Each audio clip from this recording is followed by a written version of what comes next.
Prima di iniziare vi ricordo che qui sotto ci sono dei pulsanti stupendi, come ad esempio quello iscriviti o quello dei like, che se schiacciati faranno volare il canale verso vette inesplorate, quindi non siate timidi. Tornando a noi, un sacco di video importanti come lo speciale 100.000 hanno, come dire, sfiorato temi molto importanti della mia vita e della mia carriera senza mai raccontarli fino in fondo, e questo è un gran peccato. Tra questi episodi c'è sicuramente la gara di Monza che mi avete chiesto veramente tante volte, e la cosa più bella è che a quella gara c'ero arrivato nelle peggiori condizioni e soprattutto per scommessa, ma facciamo un passo indietro. Capitolo 1. Mondiale Supersport in Australia. Nel lontanissimo 2013, dopo soli 4 anni da quando presi in mano una moto per la prima volta in pista, mi ritrovai dall'altra parte del mondo in una gara di livello mondiale contro avversari fortissimi e senza sapere veramente nulla di come si gestisse una gara del mondiale. Ho letteralmente fatto un salto nel vuoto spinto da delle circostanze, diciamo, favorevoli. In ogni caso è stata una delle esperienze più belle della mia vita. Phillip Island, si può dire, è una delle piste più emozionanti a livello mondiale, insieme ovviamente al Mugello, a altre eccellenze che abbiamo qui da noi, ma il fatto di buttarsi sul rettilineo e vedere in fondo l'oceano è un qualcosa di pazzesco. Difatti il contesto nel quale si è immersi è quello di una natura incontaminata. Tutto quello che si muove vuole ucciderti. Ragni grossi come cani, canguri che hanno dei bicipiti degni di un bodybuilder, e in queste foto potete vedere un simpaticissimo esemplare che è venuto a farmi visita. Io me la stavo facendo sotto perché era enorme. Ma tornando al discorso motoristico, già dalle prime prove libere mi resi conto che sarebbe stato un massacro. Anche il team oltre a me era debuttante e la moto aveva ogni tipo di problema ogni santo minuto, quindi proprio non riuscivamo a lavorare. Io ero inesperto, quindi ovviamente non potevo dare quelle indicazioni che servivano al team per progredire. Insomma, eravamo in 3 piloti e a fine gara ci sono stati 2 ritiri e solo una moto al traguardo in top 10. Ma oltre a quello, come vi ho già detto, mi resi conto che proprio io avevo bisogno di più esperienza. Arrivavo da monomarca dove dovevo solo salire, dare gas e basta, e qualche aggiustamento di sospensioni. Lì mi sono ritrovato con pista sconosciuta, freni motore, centralina magneti Marelli, elettronica, tutto insieme. Mi ha un attimino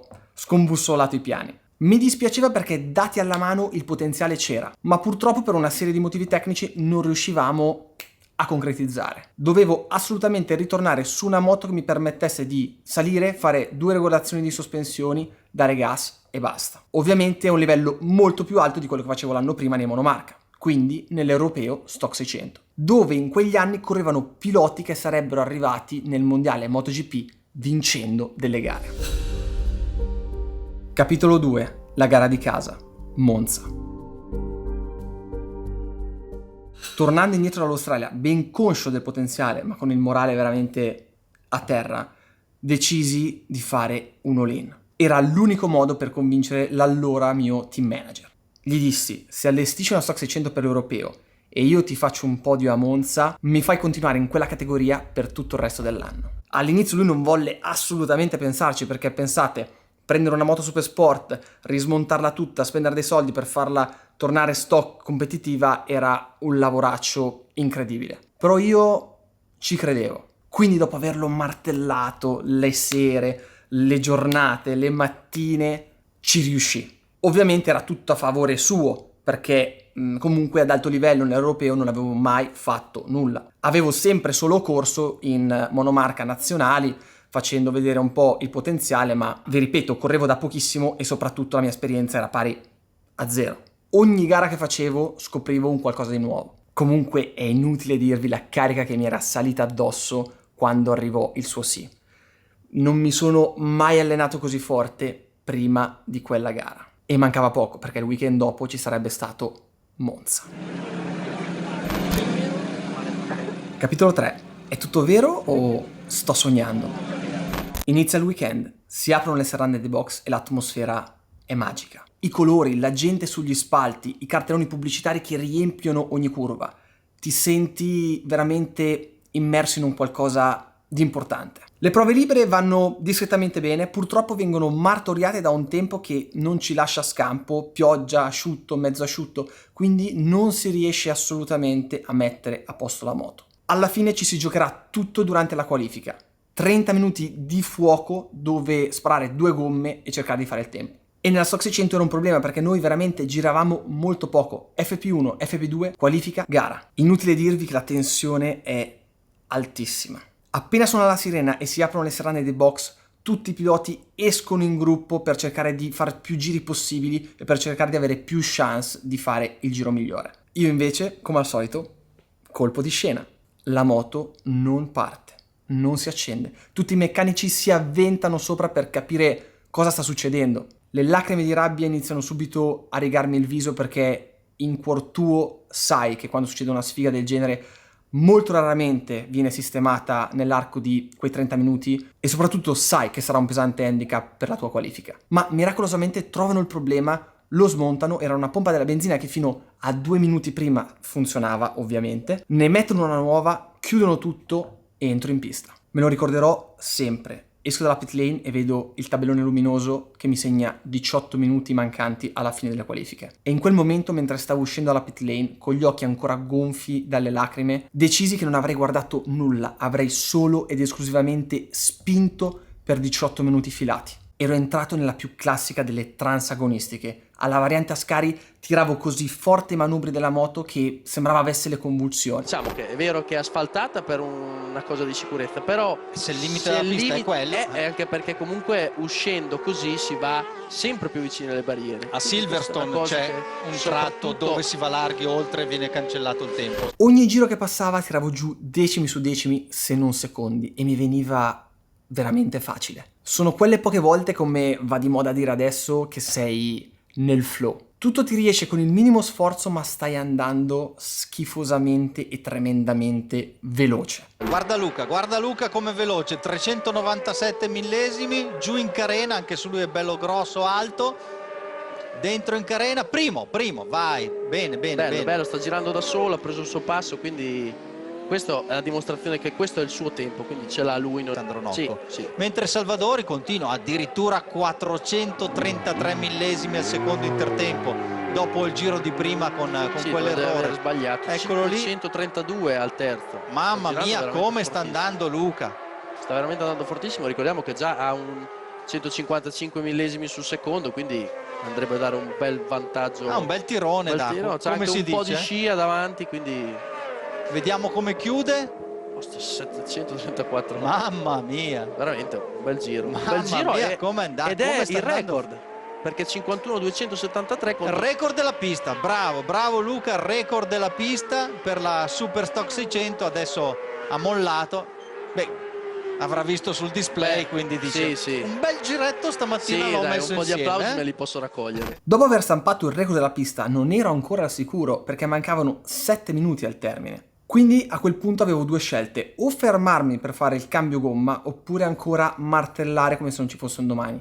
E lì vi assicuro ero, ripeto, in uno stato particolare, quindi continuai a martellare fino all'ultimo secondo e giustamente non mi avevano messo la benzina per fare tutto il run, ma per dividerlo in due. E come nei migliori film anche qui, passato il traguardo dell'ultimo giro utile, record della pista ritoccato di qualche centesimo e la moto si ammutolì. Mi permise giusto di arrivare alla prima variante, dove ad aspettarmi c'era un Marshall che era più felice di me, mi prese per il casco e mi urlò "Sei in pole position!". Io, vi giuro, non ci credevo perché mi ero accorto di aver fatto dei bei giri, ma da lì a fare il record della pista a Monza in quel modo, ma lo capì quando mi girai verso la tribuna e c'era la gente impazzita. Il ricordo di quando io mi girai e vidi tutta quella gente fuori di testa. Ho ancora i brividi a pensarci. Giustamente, preso dalla foga anch'io, presi i guanti, me li slacciai e li lanciai con grande stile sulla tribuna. Però tutto quello avviene in una maniera troppo veloce, non te lo gusti neanche. Invece, grazie al fatto che ero rimasto a piedi, venì a prendermi il carro attrezzi con il quale feci tutto il giro di Monza ai 30 all'ora e al passaggio sotto ogni tribuna vidi la gente applaudire. Sembrava veramente un film scritto da uno sceneggiatore di Hollywood. E il sabato si concluse così, con mio padre che mi chiamò la sera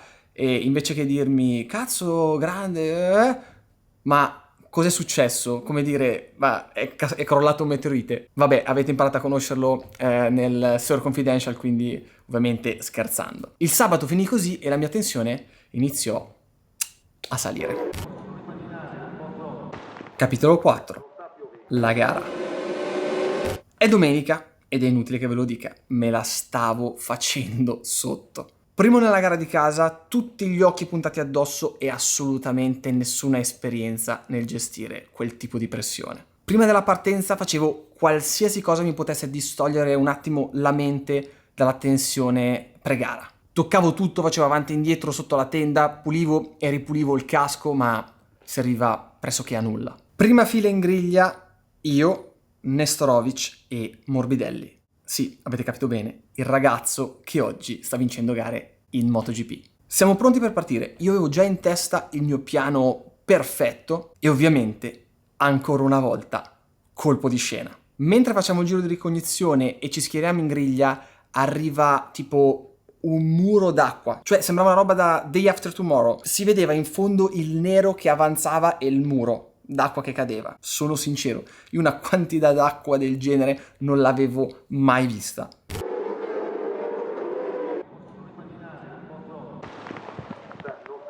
Quindi tutti fermi, ma non per molto, perché la Superbike sarebbe dovuta partire di lì a poco per fare la Super Pole. Quindi con condizioni veramente proibitive decisero lo stesso di farci partire. Gomme da bagnato, prima casella in griglia, semaforo rosso, si parte.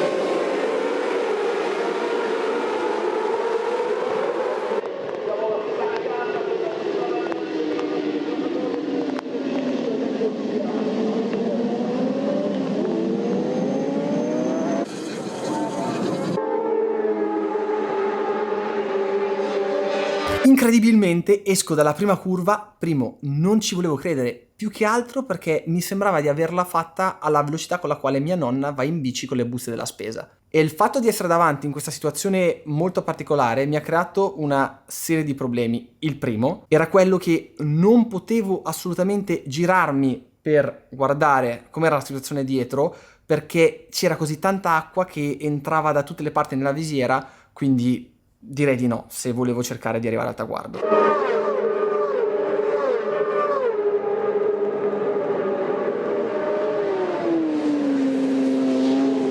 E oltretutto a causa della scarsissima visibilità non vedevo le segnalazioni, non vedevo... cioè, niente vedevo. Il mio obiettivo era semplicemente scannare più che potevo, andare avanti, poi prima o poi avrei visto la bandiera a scacchi. Questo era il piano fantasmagorico. Ma purtroppo nella mia testa bacata da pilota inesperto hanno iniziato a farsi strada dei viaggi mentali che neanche con le peggiori droghe in commercio. Ma non è che sto girando da solo? E se per caso avessero dato bandiera rossa e non me ne sono accorto? Non è che sono l'unico in pista? Cioè, veramente mi facevo queste domande, rendetevi conto. E c'era un motivo, perché non mi sembrava vero in una gara di europeo andare così piano e non essere sorpassato da nessuno.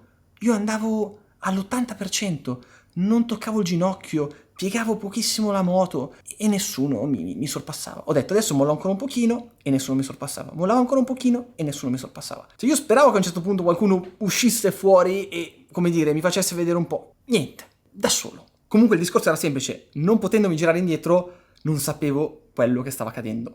Il finimondo.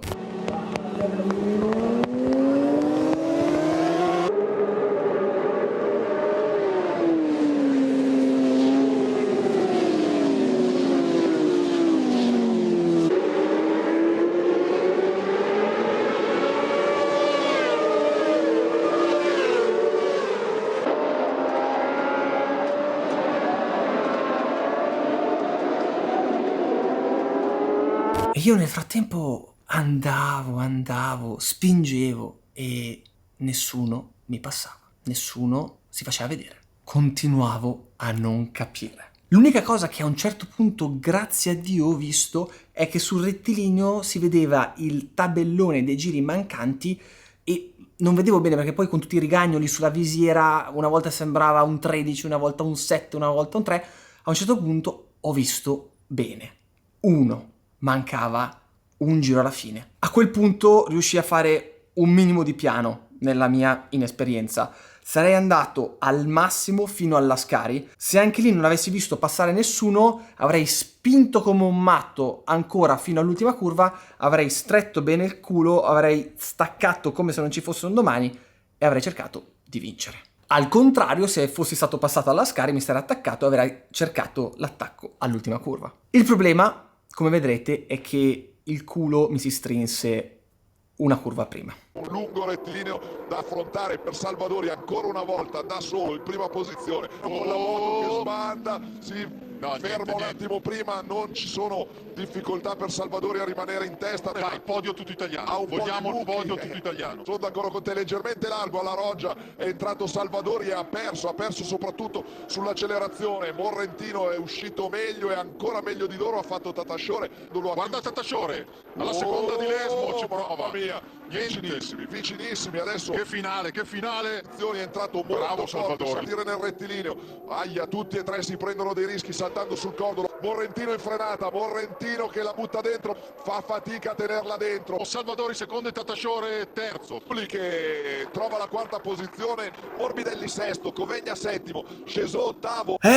Sì, un gran peccato, lo so, ancora un pochino mi ronza qua quell'ultima curva. E con chi la sua gara l'ha già fatta, ieri l'ha fatta molto bene fino all'ultima curva, lì l'ha fatta invece che benissimo solo bene. Ecco, non gliela dico così, se no, perché mi ha già detto che è ancora arrabbiatissimo, più la No. guarda più è arrabbiato. Bravo Salvadori. Ieri invece sera mi sono riguardato la gara e ci sarebbe voluta una bella gara 2 per recuperare l'errore di ieri, ma vabbè, aspettiamo la prossima. Alla peggio sali in moto adesso e fa la rivincita. Non sarebbe male, purtroppo non si può.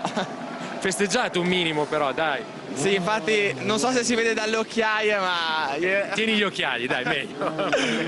Ciao Luca, grazie. Simpatico Luca Salvadori, ieri protagonista di una gran gara, per chi non veramente l'avesse spettacolare. vista. Ma in ogni caso, da quel weekend uscì con un bagaglio di esperienza e imparai così tante cose che giusto qualche weekend dopo vinsi la mia prima gara nella stock a Vallelunga.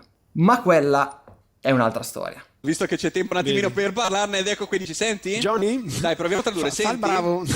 Ritengo che il suo comportamento non sia stato del tutto corretto, Sì. quindi la prenda con un po' di calma. Credo che le parole siano queste, più o meno, giusto? Sì, secondo me no, però sì. No, vabbè, il gergo dei piloti. Sì, un pelino edulcorato. Andiamo qua, guarda qui il contatto. Vedi. Mamma mia, bello, un po' rugbyistico. Sì.